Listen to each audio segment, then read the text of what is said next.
या कई दफा आपने देखा होगा बात कर रहे हैं बड़ों से, मान लो दादी जी हैं, मनोहर बहन है, कोई और बड़े बहन भाई हैं, हमसे बात कर रहे हैं, हम बैठे हुए हैं, वो खड़े हुए हैं, हम बैठ के उनसे बात कर रहे हैं, और खड़े हो जाएं या उनको सीट ला दें या उनको बिठाएं, हम खुद खड़े हो जाएं। तो जिसको हम कहते हैं कि मन में आदर हो, वो मन में आदर प्रकट होना चाहिए। जब वो हम समझ रहे हैं कि ये हमसे बड़े हैं, तो फिर हमें उनके साथ क्या सत्कार करना चाहिए। यहाँ तक हम देखते हैं, मान लीजिए दादी जी या कोई बड़ी बहन या कोई प्रेसिडेंट या कोई प्राइम मिनिस्टर या कोई और, मैंने बताया कि प्रतिष्ठा के लिहाज से वो भी बड़े हैं, आपको मैंने गिनती कराई उनकी।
शिक्षा देने के लिए निमित्त हैं। बड़े अगर हमें अपनी भूल बताकर उसका रास्ता ठीक करने का नहीं बताएंगे, तो कमजोरी हमारी रह जाएगी।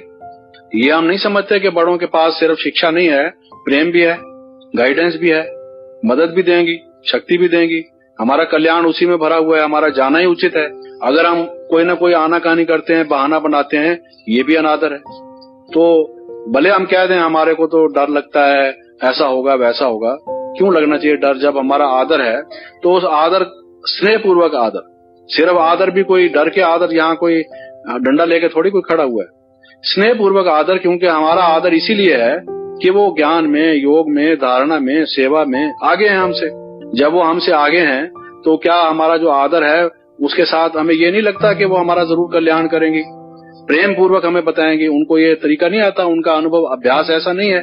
ये भी हमारा उनके प्रति गलत, एक समझो कि सूक्ष्म रूप से अनादर हो गया। फिर तो अगर हम समझते हैं कि वो हमारी नफ्स को नहीं जानते या हमें चलाएंगे ठीक तरह से नहीं, तो ये आदर थोड़ी हुआ, ये तो एक सूक्ष्म रूप से थोड़ा सा आदर हुआ, थोड़ा सा अनादर हो गया, मिक्सचर हो गया, दोनों का कुनीन मिक्सचर हो गया, तो गलत हो गया। तो इसलिए हमें ये उस आज्ञा का भी पालन करना चाहिए। और सबसे बड़ी बात यह है, अगर हम किसी का मन से आदर करते हैं तो जो आज्ञा हमें देते हैं हमारे कल्याण के लिए, तो फिर अगर हम उसको मानते नहीं, जैसे मैंने वो कहा था कि उसने कहा जी पंचों की बात सिर माथे पर, लेकिन परनाला यहीं रहेगा। हमारे अंदर जो सूक्ष्म रहे हुए बुराइयां हैं, कमजोरियां हैं, या किसी चीज का अभाव है, अभी हमारी उन्नति में जो रास्ते में हमारे अपने अंदर की जो रुकावटें हैं, जो बड़ों के ध्यान में हमें शिक्षा देने की बात है, वो अगर हमें प्यार प्रेम से नहीं देंगी, हमारा टाइम वेस्ट हो जाएगा, समय निकल जाएगा, पुरुषार्थ हमारा रुक जाएगा। तो इस बात से जब हम उनके सामने नहीं जाते या नहीं जाने के अलावा उनकी आज्ञा नहीं मानते, मान लीजिए किसी से हमारी कोई बात हो गई, तो हमें यह शिक्षा मिलती है कि आपको ऐसा नहीं ऐसा करना चाहिए। हम ये कहेंगे सिर्फ हमें ही कहते हैं, उसको नहीं कहते, हमें ही कहते, फिर भी गलती हमारी निकालते हैं। उसकी गलती उसको कहेंगे, आपका उससे क्या। और अगर मान लो वो गलती नहीं भी मानते और नुकसान उसका होगा, आप अपनी बात करो। आपका जब बड़ों के प्रति आदर है, आप यहाँ ठीक होने के लिए आए हैं, आगे बढ़ने के लिए आए हैं, आप अपने धारणा को ठीक रख के उनकी बात पर चलो। फिर भी अगर हम वही बात करते हैं कि हमें ही हमेशा समझाया जाता है, मान लो किसी सेंटर पर हम रहते हैं और कसूर किसी और का है और हमें वहां से ट्रांसफर किया जा रहा है। हमने उस सेंटर को जमाने में मेहनत की, जिज्ञासु आए, उनके साथ हमने बहुत मेहनत की। ये बहन बाद में आई और उसकी बात समझकर उसको वहां रख दिया गया और हमें कह दिया कि तुम दूसरे सेंटर पर जाओ, ट्रांसफर कर दो। और हम कहते हैं ये तो अन्याय हुआ, उसके साथ ये तो पक्षपात किया जा रहा है, उसकी बात को सुना जा रहा है, हमारी बात को हटाया जा रहा है। मेहनत हमने की, सेंटर हमने जमाया और हमको ट्रांसफर कर दिया। और लोग तो समझेंगे इसकी भूल होगी, जिज्ञासु तो कहेंगे बहन जी ने ये समझा होगा, दादी जी को ये विचार आया होगा कि कसूर इसका है। ये सारी बातें सोच के हम कहेंगे हम तो नहीं जाते वहां से, उसको हटाओ। और अगर हटाना है तो दोनों को हटाओ। अगर उसको नहीं हटाते तो फिर हम भी नहीं जाते। तो इस एक भूल में अनादर तो समाया हुआ है, एक बड़ों का डिसरिगार्ड जो बाबा की जगह पर हो या जिन बड़ों को बाबा ने निमित्त बनाया हो इस संस्था के अनुशासन के लिए, व्यवस्था के लिए, उनका डिसरिगार्ड आप नहीं कर रहे, इनडायरेक्टली बाबा का डिसरिगार्ड कर रहे। आप इंस्टीट्यूशन के स्थापना को उसकी जड़ पर कुठाराघात कर रहे हैं, कुल्हाड़ा मार रहे हैं, समझो एक प्रकार से। बाबा ने जो पौधा लगाया है उसको सींचने की बजाय खून पसीना एक करके आप उसको गिराने की कोशिश कर रहे हैं। आप अमर्यादा अव्यवस्था पैदा करेंगे तो एक तालाब में एक पत्थर भी डाल दिया जाता है, उसकी लहरें कहां कहां तक, कोने कोने तक पहुंचती है। आपको देखकर और करेगा, उसको देखकर और करेगा, उसको देखकर और करेगा। आप निमित्त बन रहे हैं। सिर्फ ये नहीं कि आप गलत काम कर रहे हैं, बल्कि औरों में भी गलती का प्रचार करने के निमित्त बन रहे हैं। ये कितनी बड़ी भूल है, आप ये सोचिए। हो सकता है वो व्यक्ति कमजोर है, उसको वो बड़े नहीं बदलना चाहते, वो समझते हैं ये सहन नहीं कर सकेगी, हमसे ज्यादा उम्मीद है, हमें वो अच्छा समझकर चेंज कर रहे हैं। जबकि हम सरेंडर्ड हैं, हमारा कोई स्थान नहीं और सारे स्थान हमारे हैं। बाबा के जो सारे स्थान हैं वो सारे हमारे हैं। हमने कोई एक जगह पर रहने का ठेका थोड़ी ले लिया। जब हमसे सरेंडर हम होते हैं, समर्पण पत्र हमसे पढ़वाया जाता है, उसमें तो हम यही कहते हैं बाबा जहां बिठाए, जहां चलाए, जैसे चलाए। और अब जब हमें कह दिया गया कि आप यहाँ से ट्रांसफर हो जाओ, तो हम कहते हैं हम तो यहाँ से नहीं जाएंगे। कोई ना कोई बहाना बना देते हैं, यहाँ से कहते हैं अच्छा हम जाके वहां से सामान लेके आते हैं और वहां जाके कहेंगे जिज्ञासु हमें नहीं आने देते, या फलां बात है। कोई ना कोई ऐसी बात बना देंगे, तबीयत हमारी खराब हो गई है, डॉक्टर से इलाज चल रहा है, 1 महीने के बाद देखेंगे, चलो आगे बात हो जाएगी। या हम समझेंगे माँ बाप ने हमें कहा है कि 1 महीना हमारे पास आके रहो, पीछे आगे क्यों देखें। तो ये तो एक समझिए कि ये कोई बड़ों की रेस्पेक्ट नहीं है और इसमें कई बुराइयां समाई हुई हैं, एक नहीं। ये समझो कि शुरुआत है। जैसे कहते हैं ना काम क्रोध लोभ नर्क के द्वार हैं, ये भी नर्क का द्वार है। ये नर्क का द्वार कैसे है? आप कहेंगे ये काम क्रोध लोभ में से तो है नहीं, ये फिर चौथा नर्क का द्वार कहां से हो गया? क्योंकि आज आपने बड़ों की एक शिक्षा को टाला, एक आज्ञा को टाला, कल दूसरी को, परसों तीसरी को, और एक दिन पत्ता गोल हो जाएगा। रिजल्ट इसका जो है आगे चल के आप देखेंगे, बड़ों की निगाह से गिर जाएंगे और बड़ों की निगाह से गिर जाएंगे, बाबा के दिल तख्त नशीन नहीं होंगे, हट जाएंगे। और बाबा के दिल तख्त नशीन ना हुए तो बाकी क्या प्राप्त? ब्राह्मण जीवन में हम आए, योगी हम बने, बाबा को अगर हमने संतुष्ट ना किया, क्योंकि बाबा को भी संतुष्ट कैसे करेंगे जो बाबा ने औरों को निमित्त बनाया हुआ है। ये अगर हम उनकी नाराफी करेंगे, अवज्ञा करेंगे, तो नतीजा उसका क्या होगा? तो ये समझ करके ये हमारे कल्याण के निमित्त हैं। ठीक है, अपनी बात कहिए, ये हम नहीं कहते कि चुप करके जैसा भी हो उसको कह दीजिए। आप अपनी बात रखिए, स्पष्ट रूप से रखिए। एक दफा ठीक नहीं रखी, दूसरी दफा रखिए, इसमें किसी को इनकार नहीं। अगर किसी ने गलत उनको इन्फॉर्मेशन दे दी है, आपको ऐसा कुछ गलत या ठीक ख्याल है, तो आप अपनी बात उनको स्पष्ट रूप से कहिए। सामने नहीं कह सकते, लिख के दे दीजिए।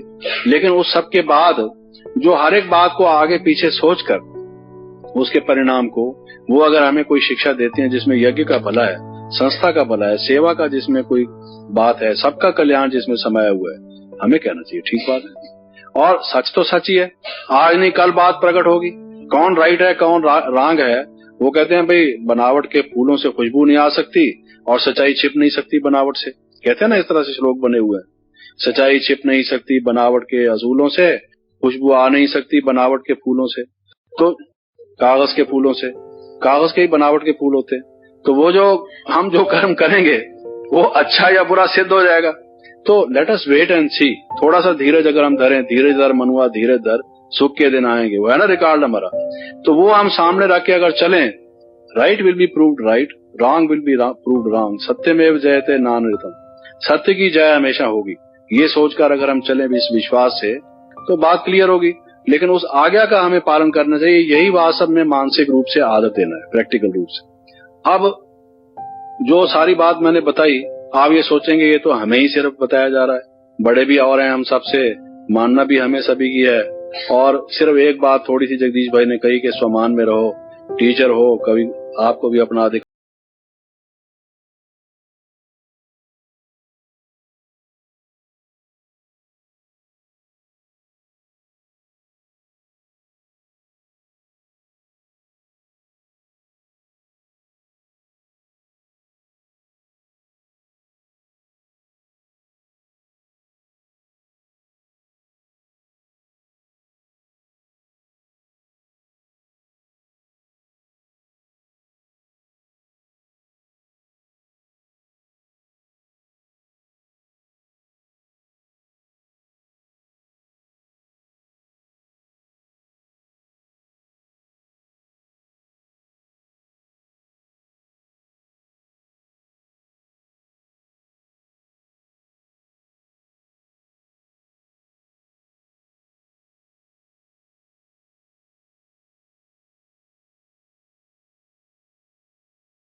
चाय की उनको आदत पड़ गई, उसके बिना स्नान नहीं होता, उसके बिना उनको फ्रेशनेस नहीं आती।